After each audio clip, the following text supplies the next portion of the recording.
My stepmother insisted I pay $800 in rent, so I kicked her out, along with her two lazy kids, and claimed the $1.2 million house my grandparents secretly left to me. Edit. Wow, this blew up overnight. Thank you all for the love and support. I'll try to respond to comments. To those saying this sounds fake, I wish it was, lol. And yes, I have proof, but I'm not sharing it due to legal reasons. Edit 2. For those curious, I'm 22, female. My dad is 46, male. My stepmom, let's call her Tracy, is 43, female. My stepbrother, Brandon, is 25, male. And my stepsister, Sierra, is 21, female. These aren't their real names for obvious reasons. All right, buckle up because this is going to be a long one. Grab some snacks because there's a lot to unpack here. I've been dealing with this for weeks and need to get it off my chest. First, some background. It'll make sense later, I promise. I lost my mom to breast cancer when I was 8. It was devastating, but we got through it. My dad was a wreck and barely functioned for the first year. My mom's parents, my grandparents, were absolute saints and stepped up big time. They practically moved in to help raise me while my dad grieved and tried to keep his business afloat. A quick note about the house situation, as it becomes crucial later. My grandparents were pretty well off, not mega rich, but comfortable enough to buy this big 4-bedroom house in one of Boston's nicer suburbs. The plan was for us all to live together so they could help raise me properly. Honestly, it worked great for a while. Then my dad met Tracy, not her real name, but it fits, lol, at a business conference in Chicago about 2 years after my mom passed. He was there pitching his consulting business, and she was working as an event coordinator. They hit it off fast. Tracy saw a grieving widower with a successful business and latched on. She moved across the country to be with him after only 3 months of knowing him, and they got married 6 months later. Talk about red flags. Here's where things get juicy. Tracy brought 2 kids with her. Brandon, now 25, was 11 and already a total jerk. Sierra, now 21, was 7 and wasn't too bad at first, but Tracy slowly turned her into a mini version of herself. My grandparents tried to stay positive, but I overheard them late at night saying they didn't trust Tracy. They thought she was after my dad's money. Spoiler, they were right. But they kept quiet for my dad's sake, since he seemed happy for the first time since Mom's death. The early years were rough. Tracy started with subtle jabs, complaining about the house's outdated decor, how the kitchen needed a remodel, how my grandparents were stuck in their ways. Then she got bolder, rearranging furniture without asking, throwing out some of my mom's old decorations, claiming they were dusty, and slowly taking over the house. My grandparents were too kind to say anything, and my dad was too smitten to notice. Then came the chores. At first it was framed as everyone pitching in, right? Except everyone meant me. Brandon was too busy with sports, wrestling, and basketball, with my dad paying for private coaching. Sierra was too young, even though she was just a year younger than me. By the time I was 12, I was doing most of the cooking and cleaning. Tracy would inspect the baseboards with her finger to check if I'd dusted properly. Meanwhile, Brandon's room smelled like a mix of cheap body spray and stale pizza, and Sierra's hallway was a clothing graveyard of outfits she might wear. Here's the bombshell I didn't know until recently. My grandparents passed away in 2019 from heart issues, and my dad died 3 months later, unable to live without them. They put the house in my name before they passed, so legally it's mine. All mine. They must have sensed the drama coming and wanted to protect me, but no one told me. My dad knew but didn't think it was important to mention. Spoiler, it was very important. Tracy clearly didn't know either, or she'd have tried to get her name on the deed somehow. So for years, I've been slaving away like a maid in my own house, doing laundry, including Brandon's nasty gym clothes, while Tracy lounged around watching reality TV and complaining about how I loaded the dishwasher wrong. Brandon graduated college 2 years ago, barely, and I'm pretty sure my dad paid someone off. He hasn't worked since, claiming he's trying to become a content creator. His TikTok has 200 followers, and it's mostly him doing terrible dance moves. Sierra's in her 3rd year of college, supposedly studying business, but actually just partying and posting aesthetic coffee shop photos on Instagram. My dad paid for everything. Her off-campus apartment she barely uses, her car she's crashed twice, and her credit card she maxes out monthly. Meanwhile, I'm working part-time at Starbucks, taking online classes, doing all the chores, and saving money because Tracy kept saying I needed to contribute to the household. The day everything went down started like any other awful day. I just finished an 8-hour shift at Starbucks, dealing with entitled customers yelling about almond milk. I was exhausted, but had to come home and cook dinner before Brandon emerged from his gaming chair or Sierra put down her phone. I was in the kitchen making a pasta recipe I found online when Tracy strutted in, dressed in what she thought was a fancy outfit, probably from a discount store, but whatever. She had that look, like a teacher about to scold you. She sat on the counter, watching me like a hawk. I was already on edge because she always finds something to criticize about my cooking. Too much garlic last week, impossible, too spicy the week before. Then she dropped the bomb. We need to have a serious talk about your living situation. I'm thinking my living situation. I've been here longer than you, lady. But she went on. Your dad and I talked, and we think it's time you start paying rent. You're working now, so it's not fair for you to live here for free while we cover your expenses. I'm standing there, spatula in hand, sauce probably burning, trying to process this nonsense. Meanwhile, I hear Brandon yelling about his video game stats and Sierra's tick-tock sounds blaring from the living room. So I asked, keeping my voice calm because I'm annoyed but not stupid. What about Brandon and Sierra? Are they paying rent too? Tracy did this dramatic thing where she covered her mouth with her hand like she'd seen on reality TV and said, "Well, that's different. They're my kids and they're still building their lives. Brandon's working on his content creation career and Sierra's focusing on her education." I almost laughed out loud. Brandon's career is lip-syncing to trending songs and playing video games for 3 viewers, one of whom is probably Tracy. And Sierra's education. She hasn't cracked a textbook since freshman orientation.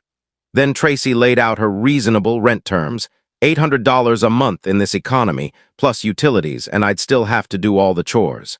I'm stirring the pasta sauce when something in me snapped. You know that movie moment where everything goes quiet and clear? That's what it felt like. All the years of being treated like a servant, all the snide comments, all the times I scrubbed Brandon's sweaty socks or Sierra's makeup-stained towels, it hit me at once. I turned off the stove, safety first, lol, put down the spatula and looked Tracy dead in her overly made-up face. "Let me get this straight," I said, my voice eerily calm. Brandon, who's never paid a dime and spends his days gaming, doesn't have to pay. Sierra, who maxes out credit cards and never lifts a finger, doesn't have to pay. But I do. Tracy's face twitched, probably fighting her fillers, and she started rambling about how family helps family, some nonsense she probably read in a mom group online. That's when I decided to drop my own bomb. But first, I made sure everyone was in the kitchen. I told Tracy I wanted to discuss this with the whole family. Brandon shuffled in, annoyed to leave his game, and Sierra acted like getting off the couch was a personal attack. Once they were all at the table, I didn't care that the pasta was getting cold. I'd lost my appetite anyway. Tracy started explaining her rent plan to everyone, acting like she was running a board meeting. Brandon smirked, probably thinking about how he'd spend my rent money on virtual currency. Sierra was already filming for her Instagram story. She loves drama as long as it's not about her. That's when I said the words that changed everything. "I'm not paying rent because this house is mine." The silence that followed was glorious. I wish I'd recorded it. Brandon froze mid-bite, spaghetti falling off his fork. Gross. Sierra's jaw literally dropped. First time I've seen her real face in years. And Tracy? Her face was like a computer crashing, buffering as her brain tried to process what I'd said. Then they all started laughing, like full-on cackling. Brandon, with sauce on his chin, said, "Did you get that from TikTok or something?" Sierra was already filming, probably thinking this was perfect content for her Relatable Family Moments series with 50 followers. Tracy tried to laugh too, but I could see panic creeping in. Her face looked like when her credit card gets declined at the mall, which happens more than you'd think. "What are you talking about?" she said, her voice cracking. "This house belongs to me and your dad." That's when things got really good. I leaned back in my chair, channeling calm villain energy, and said, "Why don't you call Dad and ask him?"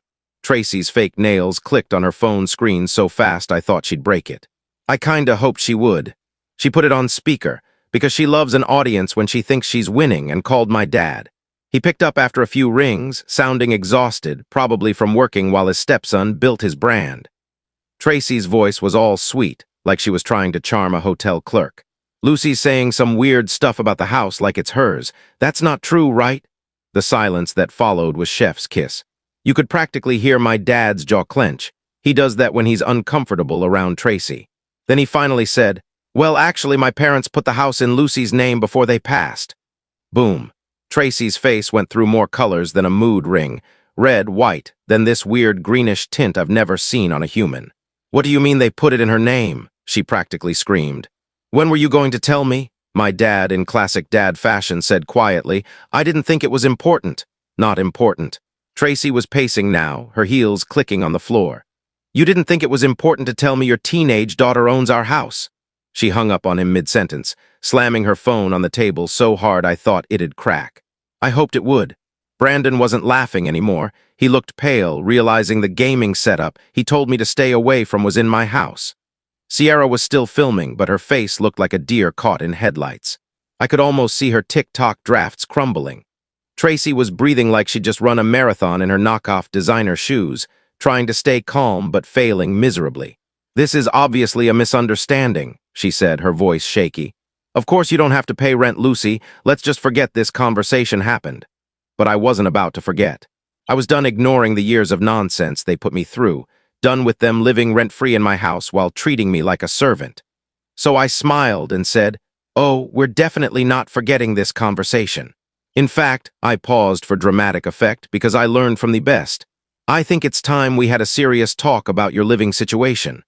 Tracy's horrified look was better than any gift I've ever gotten. But wait, it gets better. While they sat there processing their new reality, Tracy's phone kept buzzing with texts from my dad. She ignored them, but I knew exactly what was happening. He was panicking, probably sending her the legal documents my grandparents left that proved everything I said. After that nuclear dinner scene, I went to bed feeling like I'd just won a showdown. Ever stand up to a school bully and feel unstoppable? That was me times 1,000, but Tracy wasn't done. Oh no. The next morning, as I walked out for breakfast, I heard her voice from the kitchen. She was on the phone with my dad on speaker because, of course, and you'll never guess what she was doing. This woman was actually trying to convince my dad to kick me out of my own house. Here's the convo I overheard, which I recorded on my phone because at this point, I trust these people as far as I can throw them. Tracy: "Mark, you need to do something about this issue. Your daughter's causing problems." Dad, sounding exhausted: "What do you want me to do?" Tracy: "What about those out-of-state colleges she got into? You could convince her to go to one. Tell her it's for her independence." I swear the audacity of this woman. She was trying to ship me off to another state so she could keep living in my house rent-free. But it gets better. Dad: "I don't know, Tracy." Tracy, in that fake, sweet voice she uses to manipulate people: "Think about it, Mark. She's young. She needs to experience life away from home. And honestly, I'm worried about her mental health. All this anger she's carrying isn't healthy." Excuse me. The only thing hurting my mental health is living with the evil stepmom from every fairy tale. But what really got me was my dad saying, "Maybe you're right. I'll talk to her about going away for college. It might be better for everyone." I had to bite my tongue to keep from screaming. My own dad, who I've lived with my whole life, who I cooked for and looked after when Mom died, was considering pushing me out of my own house. So I did what any sane person would do. I walked into the kitchen like I hadn't heard a thing. Tracy nearly dropped her phone when she saw me. She was still in her silk robe, probably fake, like everything else about her, clutching a World's Best Mom mug that Brandon and Sierra got her from a dollar store. "Good morning, sweetie," she said, like she wasn't just plotting against me. "I made coffee." First, she didn't make coffee. She popped a pod into the Keurig I bought with my Starbucks money. "Second, sweetie, since when?" Brandon stumbled in like a zombie, probably up all night streaming to his 3 viewers, and Sierra followed, already in full makeup. It takes her 2 hours every morning, I swear. We all sat there, eating breakfast.